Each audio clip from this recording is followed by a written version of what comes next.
Welcome back to our channel WipProTech Digital. So in today's lecture we will discuss about data augmentation and regularization. अगर आप image classification, CNN या कोई deep learning projects पे काम करना चाहते हो तो आपके लिए डेटा ऑगमेंटेशन और रेगुलराइजेशन को समझना इम्पॉर्टेंट है। तो अब हम बात कर लेते हैं डेटा ऑगमेंटेशन की। तो ये एक टेक्निक है जिससे हम अपने डेटा सेट का साइज़ आर्टिफिशियली बढ़ा सकते हैं, यानी कि हम एग्जिस्टिंग इमेजेस को मॉडिफाई करके नए ट्रेनिंग एग्जांपल्स क्रिएट करते हैं। जैसे इमेज को थोड़ा रोटेट कर दिया, जूम कर दिया, राइट लेफ़्ट फ्लिप कर दिया, या इमेज की ब्राइटनेस को इंक्रीज़ कर दिया, या हम इमेज को थोड़ा सा शिफ्ट कर देते हैं। तो इमेज का इसमें मीनिंग चेंज नहीं होता, बस थोड़ी सी वेरिएशन आ जाती है और ये वेरिएशन मॉडल को रियल वर्ल्ड इमेजेस के लिए ज़्यादा स्मार्ट बनाती है। तो अब क्वेश्चन आता है कि हम डेटा ऑगमेंटेशन को क्यों यूज़ करते हैं। तो इससे ओवरफिटिंग रिड्यूस होती है, मॉडल ज़्यादा रोबस्ट हो जाता है, और अगर हमारा डेटा सेट स्मॉल है तो ये एज ए लाइफ सेवर काम करता है। एक्यूरेसी इंप्रूव होती है और मॉडल सेम इमेजेस को मल्टीपल फॉर्म्स में देखकर बेटर जनरलाइजेशन सीखता है, यानी कि मॉडल मेमोराइज नहीं करता बल्कि ये एक्चुअल पैटर्न्स को समझता है। तो डेटा ऑगमेंटेशन का सबसे बड़ा बेनिफिट यही है कि मॉडल जनरल फीचर्स को सीखता है, जैसे एजेस, शेप्स, पैटर्न्स, चाहे इमेज थोड़ी टिल्टेड हो, जूम्ड हो या फ्लिप्ड हो।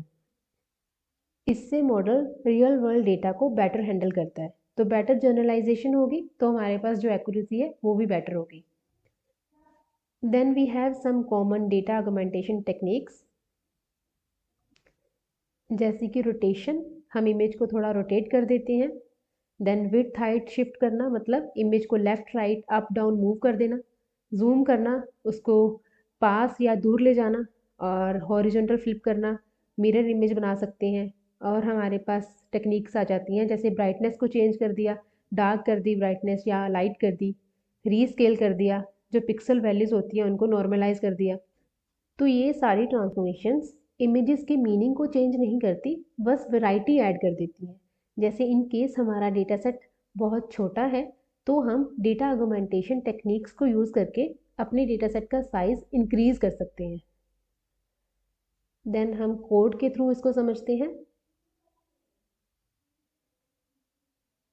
तो केरास हमें एक पावरफुल टूल देता है, इमेज डेटा जनरेटर, जिसकी हेल्प से हम ऑगमेंटेशन पैरामीटर्स सेट करके रियल टाइम ऑगमेंटेड इमेजेस को जनरेट कर लेते हैं।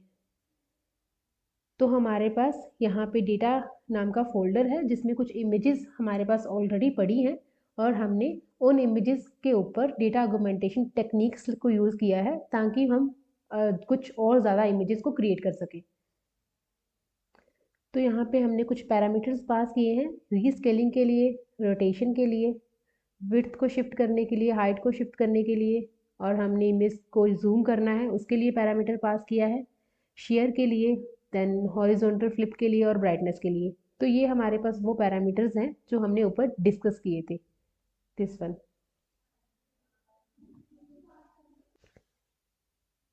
और इस कोड के थ्रू हमने इमेजेस को लोड कर लिया है और हर एक इमेज को रीसाइज कर दिया है 150 इंटू 150 पिक्सल में।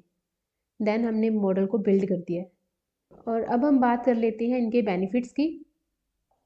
तो बेनिफिट्स हमने ऑलरेडी भी डिस्कस कर लिए हैं कि डेटा सेट के साइज़ को इंक्रीज़ करता है, ओवरफिटिंग को रिड्यूस करता है और एक्यूरेसी को इम्प्रूव करता है, और CNN की हेल्प करता है ताकि वो रोबस्ट फीचर्स को लर्न कर सके, and works great for image classification, and ये ज़रूरी होता है जब हमारा डेटा सेट स्मॉल हो। देन हम रेगुलराइजेशन को डिस्कस कर लेते हैं। तो रेगुलराइजेशन एक टेक्निक है जो ओवरफिटिंग को रिड्यूस करने में हेल्प करती है और मॉडल को अनसीन डेटा पे बेटर जनरलाइज करने में हेल्प करती है। तो बेसिकली रेगुलराइजेशन एक टेक्निक है जो डीप लर्निंग मॉडल्स को ज़्यादा कम्प्लेक्स होने से रोकती है और ये इंश्योर करती है कि मॉडल ट्रेनिंग डेटा को सिर्फ मेमोराइज ना करे बल्कि उसमें से यूजफुल पैटर्न्स को लर्न करे। देन हमें रेगुलराइजेशन की ज़रूरत क्यों पड़ती है? तो जब मॉडल ट्रेनिंग डेटा के हर एक छोटी डिटेल या नॉइज़ को लर्न कर लेता है तो वो न्यू डेटा के ऊपर अच्छा परफॉर्म नहीं कर पाता, जिसको हम ओवरफिटिंग बोलते हैं। तो ओवरफिटिंग को बेसिकली रिड्यूस करने के लिए हम रेगुलराइजेशन को यूज़ करते हैं। देन हमारे पास इसकी कुछ कॉमन टेक्निक्स हैं, जैसे L1, L2, drop out, early stopping. तो L1 adds a penalty based on the absolute weight value of weights. तो इसके जब हम L1 यूज़ करते हैं तो हमारे पास काफ़ी ज़्यादा जो वेट्स होते हैं वो ज़ीरो हो जाते हैं। तो एक तरह से जो हमारा फाइनल मॉडल होता है वो स्पार्स हो जाता है। और L2 जो रेगुलराइजेशन है, रिज जिसको बोलते हैं, तो ये हमारे पास पेनल्टी लगाता है based on square of weights. तो ये वेट्स को छोटा और स्टेबल रखता है। तो नेक्स्ट अगर हम बात करें ड्रॉप आउट्स की, तो ट्रेनिंग के दौरान जब ड्रॉप आउट यूज़ करते हैं तो ये न्यूरॉन्स को ऑटोमेटिकली टर्न ऑफ कर देता है। इससे मॉडल किसी स्पेसिफिक न्यूरॉन पे डिपेंड नहीं करता और ओवरफिटिंग कम हो जाती है। Then we have early stopping. तो जब वैलिडेशन लॉस इम्प्रूव नहीं होता है तो ट्रेनिंग ऑटोमेटिकली स्टॉप हो जाती है और जो हमारा मॉडल होता है वो ओवर ट्रेन नहीं होता।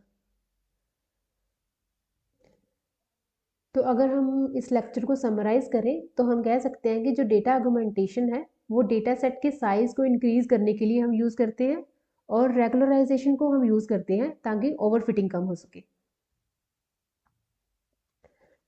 तो ये कुछ जो टाइप्स हमने डिस्कस की है, L1, L2, ड्रॉप आउट, इनको कोड के थ्रू कैसे हमने करना है वो हम अपने आने वाले कुछ लेक्चर्स में समझेंगे। और आज के लेक्चर में इतना ही।